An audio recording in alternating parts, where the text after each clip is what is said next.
whaatalo whātui lau whaafunganga le nei tūla o le aso alamaya o nisini o tātou reporti o mwhaina tū whaatasia e lau Radio Samoa. Watu ina mai nei se reporti ala mtanga luengo anga whasotai po le social development a New Zealand nei. I le whaatupula ia pe o le numero whanau o loo ola mātitiwa i to tono la tunuu. I whaamaumaunga i tu samale se lau fitu se fulu a feta maiti po whanau iti, o lo whea ngai mai ia whaafitau li to tono la tunuu. Wasi itia le pasene mai le sfutasi pasene, i le tau sanga lua olua tasi, a ngai atu i le se fulu tolu pasene, i le tau sanga lua olua whaa. O lona winga wasilia nei ma le fast full fitu afe lima se lau whanau, ua toe whaopopo atu talu mai le tau sanga lua o lua lua. Saunoa le komisina o le komisio whanau iti, po le Commission for Children ia Dr. Claire Ahmad, o se tūlanga mātanga ma le māsiasi telelea mō New Zealand. Ono o loo iaita maiti i New Zealand o loo fia ai, no nofo i fale malulu tele ma le susu, e le o malu le le iaina i whanau, ma ua maua fo i ngase mawhai ona tonga fitia, ai sa le te tau lava o na mawai le tamaititi.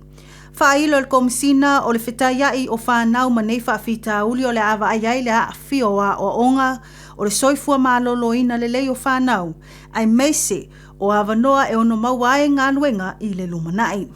Ua ia tālo sanga ai vaenga whaupu whai uma, ina ia ngā rurua e whaatasi e whaia se fuafua ngā ruaruma mau, mō le whaititia o le ola mātitiwa o whanau po le vaenga o tā o le child poverty. E ui o lo o mawalalo pele numera a New Zealand, e tu sai ma whaatūlanganga le Uni o Europa, i whanau e wheta ia i matūlanga whaingatā, po le European Union Average for Child Hardship, a ua tele atu nuu ua mawalunga atu le numera nai loo New Zealand. Inisio tala, ua maua nei i se whaasala launga le mtanga luenga o leo, lo lato maua ai o se tino maliu a se tasi o tamaitai, i le tonga vao i Swanson i Aukilani i Sisifo, ma e talitonu o le tino o lea tamaitai e lua se fultau sanga le matua,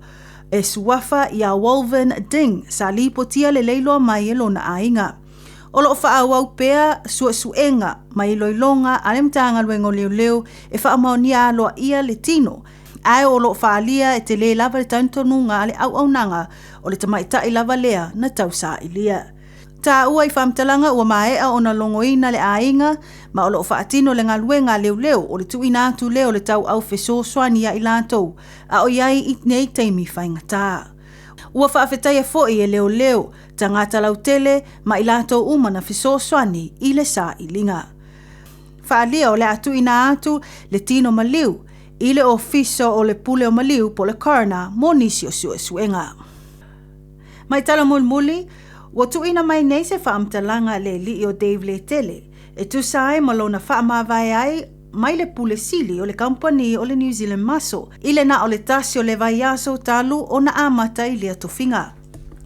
Na ia tā ua o whaupunga le mi ngao ma le matau tia tele i lungo o pengi whailangi, o tūlanga o le whaamatau, a toa ai ma le whaasalalauino o lona tuatusi ma isi whaamtalanga tau ia tia, na mafu ai lava lana whai unga. I tūlanga i ai i lona ofia atu i te tono le NZ Muscle sa ia tau mawhai e wheso swani, e whaamausa li le whaatutuanga o tangata whaatau, ina ua tūlai mai le tele o whaafitau li, i whailonga ina leo o loa mamta upu tau le saunga le mū,